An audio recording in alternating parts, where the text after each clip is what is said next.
এই গরমে কারা কারা রোজ রোজ বাড়িতে ভাড়ে করে দই আনছো বলো তো? আমরা কিন্তু রোজই ভাড়ে করে দই আনছি। আর এই দই ভাড়ে করে আনার পরে দই খেয়ে দইয়ের ভাতটা কিন্তু একদম ফেলবেন না। দইয়ের ভাতটা কিন্তু অনেক কার্যকরী বন্ধুরা। এরপরে তোমাদেরকে দেখাবো টমেটো অনেকদিন কি করে সংরক্ষণ করবেন, সাথে লঙ্কাও, আর লেবু কিভাবে মাসের পর মাস পাকাবেন না, একদম কাঁচা থাকবে সেই টিপসটাও কিন্তু বলবো। লেবুর মধ্যে লবঙ্গ লাগিয়ে ধামাকাদার একটা টিপস শেয়ার করবো। চায় পাতার মধ্যে তেজপাতা আর একটা জিনিস মিশিয়ে শরীরের কিভাবে এনার্জি বানাবো সেটাও কিন্তু তোমাদের সাথে শেয়ার করবো। আমার এই ইউটিউব জার্নি 1 বছরের মধ্যে কারা কারা আমায় ধোকা দিয়েছে আর কারা কারা আমায় ভালোবেসে গেছে তাদের নামটা আজকে কিন্তু আমি আমার ভিডিওর মাঝেই দেখিয়ে দেবো। তো তোমরা ভিডিওটা স্কিপ না করে পুরো ভিডিওটা দেখে নিও। হেই গাইস, আসসালামু আলাইকুম। কেমন আছেন সবাই? আশা করি আল্লাহর মধ্যে সবাই ভালো আছেন। আমিও অনেক ভালো আছি। চলে এসেছি আবার তোমাদের সাথে ধামাকাদার টিপস নিয়ে। তো আজকের ধামাকাদার টিপসগুলো তোমাদের তো ভিডিও শুরুতেই বলে দিয়েছি। এবার ভিডিওটা স্কিপ না করে তোমরা পুরোটা দেখো। দেখো বন্ধুরা, তোমরা কারা কারা এই মাছটাকে চিনতে পারছো অবশ্যই বলবে। হ্যাঁ বন্ধুরা, এই মাছটা কারা কারা চিনতে পারছো অবশ্যই বলবে। আমি কিন্তু তোমাদেরকে 5 মিনিট টাইম দিলাম, তাড়াতাড়ি করে এই ভিডিওর এই মাছ কাটিং শেষ হতে হতেই কমেন্ট করো যে কী মাছ এটা। যারা যারা এই ভিডিওতে 2টো কমেন্ট করবে আমি ভাববো এই ভিডিওটা তারা পুরো দেখে নিয়েছে। তো দেখো এটা কি মাছ, আমি তো জানি তোমরা কি মাছ বলবে, অবশ্যই কমেন্টে দেখবো। এবার দেখো বন্ধুরা, গরমের মধ্যে দই খেয়ে দইয়ের ভার কারা ফেলছো, এই ভুলটা কিন্তু করবে না। দই খেয়ে দইয়ের ভার দিয়ে দারুণ একটা টিপস তোমাদের শেয়ার করবো। কি দারুণ টিপস, তোমরা দেখলেই কিন্তু অবাক হয়ে যাবে বন্ধুরা। দই খেয়ে দইয়ের ভার দিয়ে এমনভাবে মাছ কেটে দেখাবো ছুরি বটি ছাড়া, তোমরা দেখলে অবাক হয়ে যাবে। তো ভিডিওটা প্লিজ স্কিপ করবে না, পুরো ভিডিওটা দেখবে, না হলে কিন্তু কিচ্ছু বুঝতে পারবে না। এবার দেখো শুরু করি মাছ কাটা। সবার প্রথমে এই যে ডানা পাখা লেজা সব কিছু কিন্তু উড়াতে হবে। তো এগুলো কাঁচি দিয়ে কিন্তু আমি কেটে নিচ্ছি। কাঁচি দিয়ে কাটার পরে এবার দেখো আমি ভার দিয়ে কিভাবে মাছের চামড়ায় ঘষে ঘষে আঁশ ছাড়াচ্ছি। তোমরা কি কখনো এইভাবে ভার দিয়ে দই খেয়ে দইয়ের ভার দিয়ে মাছের আঁশ ছাড়িয়েছো বন্ধুরা? যদি না ছাড়িয়ে থাকো তাহলে আমার এই পাগলামি দেখে তোমরাও আমার সাথে পাগলামি করো। তো দেখো কত সুন্দর করে এই দইয়ের ভার দিয়ে আমি কিন্তু মাছের আঁশ দারুণ করে ছাড়িয়ে নিচ্ছি। দেখো তো কি সুন্দর হচ্ছে। বটি দিয়েও কিন্তু এরকমভাবে আঁশ ছাড়ানো যায় না। অনেক সময় কি হয়, বটি দিয়ে মাছ ছাড়াতে গেলে মাছের মধ্যে যে চামড়াটা থাকে সেটা কিন্তু উঠে যায়। অনেক সময় ভুলবশত বটিতে কিন্তু মাছের কেটেও যায়, তো মাছের পিস করার সময় তখন কিন্তু মাছটা দেখতে খারাপ লাগে। তো দেখো বন্ধুরা, আমি কিন্তু খুব সুন্দর করে আঁশগুলোকে ছাড়াচ্ছি। তোমরা এইভাবে কিন্তু আঁশ ছাড়িয়ে নিতে পারো। দেখো আমি হাত দিয়ে খোঁচাচ্ছি কিন্তু উঠছে না, কিন্তু যেই আমি ভাতটা লাগিয়ে দেবো অমনি ঝপাঝপ করে আঁশগুলো কিন্তু খুব সুন্দরভাবে উঠে যাচ্ছে। দেখো তো বন্ধুরা কি সুন্দর করে পরিষ্কার করে নিচ্ছি। চলো এবার তোমাদেরকে ভালো করে ধুয়ে দেখাই। ধুয়ে কেটে তোমাদের কাছে মাছটাকে নিয়ে এলাম। এবার বলো তো বন্ধুরা, মাছটা কাটা কেমন হয়েছে? ধোয়ার পরে তো একদম রূপোর মতন চকচক করছে। আর তোমাদেরকে আর একটা টিপস শেয়ার করি। মাছ কেটে বন্ধুরা, মাছ যখনই কাটবে মাছকে কিন্তু অনেক ভালো করে বেশি বেশি করে ধোবে। মাছ যত ধোবে তত কিন্তু মাছের টেস্ট হবে। তো মাছকে বেশি ধুতে হয় আর মাংসকে কিন্তু কম ধুতে হয়। এটা কিন্তু অনেকেই জানো না, তোমাদেরকে কিন্তু আজকে আমি বলে দিলাম।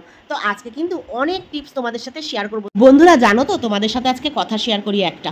আমি একটা জামা কাপড়ের দাগ তোলার একটা ভিডিও শেয়ার করেছিলাম, লং শর্ট দুটোই। তো শর্ট ভিডিও যেটা ছিল সেটার মধ্যে একটা আপু আমাকে কমেন্ট করেছে যে আমি নাকি খুব বকবক করি। আর এই ভিডিওটা কিন্তু অনেকটা ভিউজ হয়েছে। তোমরা যদি চাও দেখতে পারো কমেন্টটা গিয়ে। এমন বাজেভাবে কমেন্ট করেছে আমি নাকি খুব বকবক করি। তো আমার বকবক শুনতে নাকি দিদিটা আর খুব কষ্ট হচ্ছে। তো ও দিদি, তুমি আমার ভিডিওটা না আর দেখো না, হ্যাঁ? যখনই দেখবে আমার ভিডিওটা তোমার সামনে পড়েছে অমনি পালিয়ে যাবে, দেখবে না আমার বকবক শুনে যদি তুমি আমার মতন পাগল হয়ে যাও। পাগল হতে হবে না তোমার। দেখো আমি তোমাদেরকে নতুন নতুন টিপস শেখাচ্ছি, এবার শেখো।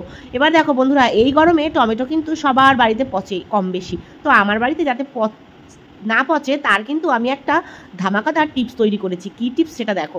সবার প্রথমে কি করবে, টমেটোটাকে বাজার থেকে নিয়ে আসার পরে কখনোই জল দেবে না। গামছা দিয়ে বা কোনো কাপড় দিয়ে ভালো করে মুছে আর তারপরে ঠিক টমেটোর মাথাগুলোতে এরকম করে সর্ষের তেল মাখিয়ে সুন্দর করে রেখে দেবে। বাইরে ভেতরে সর্ষের তেল মাখিয়ে এরকম করে বাইরেও রাখতে পারো, আবার ডিপ ফ্রিজ বা এমনি নর্মাল ফ্রিজেও তোমরা টমেটো রেখে দিতে পারো। এইভাবে টমেটো রাখলে কিন্তু বন্ধুরা 5-6 মাসও তোমাদের টমেটো কখনো খারাপ হবে না। অনেকেই টমেটোর যখন দাম কম থাকে চিন্তা করে থাকো যে টমেটো সংরক্ষণ করবো কী করে। তো এইভাবে টমেটোর মধ্যে সর্ষের তেল সুন্দর করে মাখিয়ে তোমরা কিন্তু প্লাস্টিকের মধ্যে বা কন্টেনারে ভরে ডিপ ফ্রিজে অনেক দিন যাবত তোমরা রেখে দিতে পারো। এরপরে চলে আসবো লঙ্কা। বন্ধুরা এই গরমে লঙ্কা কিন্তু সবার কম বেশি বাড়িতে আসে, আর লঙ্কা ছাড়া তো রান্না হয়ই না। আমরা কিন্তু তরকারিতে একটু ঝাল খেয়ে থাকি। তো ঝাল খাই কিন্তু লঙ্কা যদি পচে যায় বা শুকিয়ে যায় তখন কিন্তু মেজাজটা হেভি গরম হয়ে যায়। তো এই কাঁচা লঙ্কাগুলোকে কীভাবে অনেক দিন যাবৎ সংরক্ষণ করবে ফ্রিজে, একটাও লঙ্কা পচবে না বা শুকাবে না, সেই টিপসটা তোমাদেরকে বলবো। সবার প্রথমে সুন্দর করে লঙ্কার বোটাগুলোকে ছাড়িয়ে দেবে। বন্ধুরা এটা মনে রাখবে, লঙ্কা কিন্তু ধুয়ে রাখা যাবে না, লঙ্কা শুকনো অবস্থায় নিতে হবে। তো লঙ্কাগুলো যখন বাজার থেকে আনবে দেখবে অনেক সময় লঙ্কা ভেজা থাকে, তো লঙ্কাটাকে ভালো করে পাখায় রেখে শুকিয়ে নেবে। শুকনো হয়ে গেলে তখন সুন্দর করে বোটাগুলোকে ছাড়িয়ে এরকম একটা টিস্যু পেপার ভাঁজ করে কোনো না কোনো কৌটো বা টিফিন বক্স যাতেই রাখো না কেন তার নিচে বিছিয়ে এইভাবে লঙ্কাগুলোকে রেখে সামান্য সর্ষের তেল দিয়ে একটু ঝাঁকানাকা করলেই কিন্তু আমাদের লঙ্কা রেডি। এই লঙ্কাটা আমরা কিন্তু 15 দিন রেখে খেতে পারবো। তো ঝাঁকানাকা করে কিন্তু লঙ্কাটাকে আমি তাজা করে রাখবো। তো তোমরাও কিন্তু এইভাবে সর্ষের তেলের মধ্যে লঙ্কা মাখিয়ে আর তারপরে ডিব্বাতে টিস্যু রেখে এইভাবে ঝাঁকানাকা করে তোমরা কিন্তু অনেক দিন যাবত লঙ্কা করে ব্যবহার করতে পারো।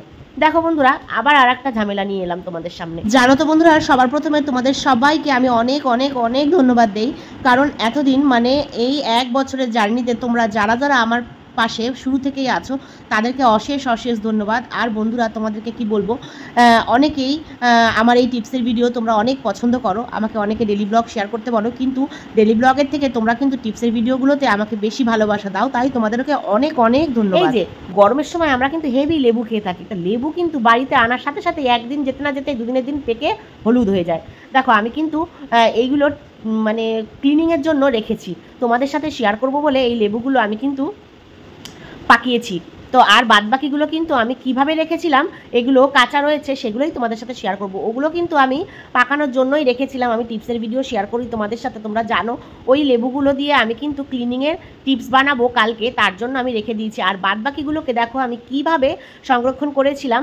এটা কিন্তু 8 দিনের লেবু, মানে 7 দিন হয়ে গেছে, আজকে 8 দিন। আজকে ভিডিওটা তোমরা দেখবে, এটা 8 দিনের লেবু। দেখো একটুও পাকেনি, একদম কাঁচা রয়েছে। তো কি করবে, শুকনো কোনো রুমালের মধ্যে লেবুগুলোকে সবসময় প্লাস্টিকের মধ্যে রাখবে না ফ্রিজে, প্লাস্টিকে রাখলে লেবু ঘেমে যায় আর ঘেমে গেলে পেকে যায়। তো কি করবে, সবার আগে বাজার থেকে লেবু নিয়ে এসে লেবুটাকে ভালো করে শুকিয়ে কাপড়ের মধ্যে পেঁচিয়ে তারপরে ক্যারি ব্যাগে ঢুকিয়ে একদম যাতে হাওয়া না থাকে হাওয়াটাকে বার করে তারপরে কিন্তু ফ্রিজে রাখবে। বন্ধুরা এইভাবে লেবু রাখলে কিন্তু অনেক দিন লেবু সংরক্ষণ করতে পারবেন। বন্ধুরা এই 1 বছরের জার্নিতে শুরু থেকে যখন আমার 10 সাবস্ক্রাইবার ছিল তখন থেকে যারা যারা আমার সাথে আছো তাদের কিছু কিছু নাম আমি ভিডিওর শেষে দেব, তোমরা একটু দেখো। তো দেখো চলে এলাম, গরমে চা খেতে কারা কারা চাও না বলো? কিন্তু বন্ধুরা তোমরা কি জানো, এই গরমে চা খেলে গরম থেকে তোমরা রেহাই পাবে। লোকে বলে চা খেলে গরম লাগে, কিন্তু চা দিয়ে তোমরা গরম দূর করতে পারো, জানো কিভাবে? তো দেখো বন্ধুরা, সবার প্রথমে তোমরা কি করবে, চা যখন ডিব্বায় ভরবে তখন তেজপাতা একটু কুচি কুচি করে ভালো করে কেটে নেবে, একটু ছোটো সাইজে কাটবে। কাটার পরে এমন একটা জিনিস মেশাবে, সেইটা তোমাদেরকে বলি, সেটা মেশাবে হচ্ছে লবঙ্গ। বন্ধুরা তোমরা জানো লবঙ্গ গরমকে দূর করে, তো তেজপাতা আর লবঙ্গ চা পাতার সাথে মিশিয়ে রাখবে বন্ধুরা। আর এইভাবে চা বানিয়ে খেয়ে দেখবে সকালবেলায়। আর যখন এই তেজপাতা লবঙ্গ দিয়ে চাটা করবে, হালকা 2 ফোঁটা লেবুর রস দিয়ে দেবে, দিয়ে এই চাটা যদি সকালবেলায় খেতে পারো বন্ধুরা, আমি গ্যারান্টির সাথে বলবো সারাদিনে ফুল এনার্জিভাবে কাজ করবে। সারাদিন তোমাদের ফুল এনার্জি থাকবে, শরীরে একটা আলাদা পাওয়ার থাকবে। তো এইভাবে চা খেয়ে আমাকে কিন্তু কমেন্টে অবশ্যই বলবে। এবার তোমাদেরকে তো বললাম যে কারা কারা আমার সাথে এতদিন পর্যন্ত ছিল আমি বলবো, কিন্তু তার আগে আরেকটা আমি টিপস তোমাদের সাথে শেয়ার করে নিই।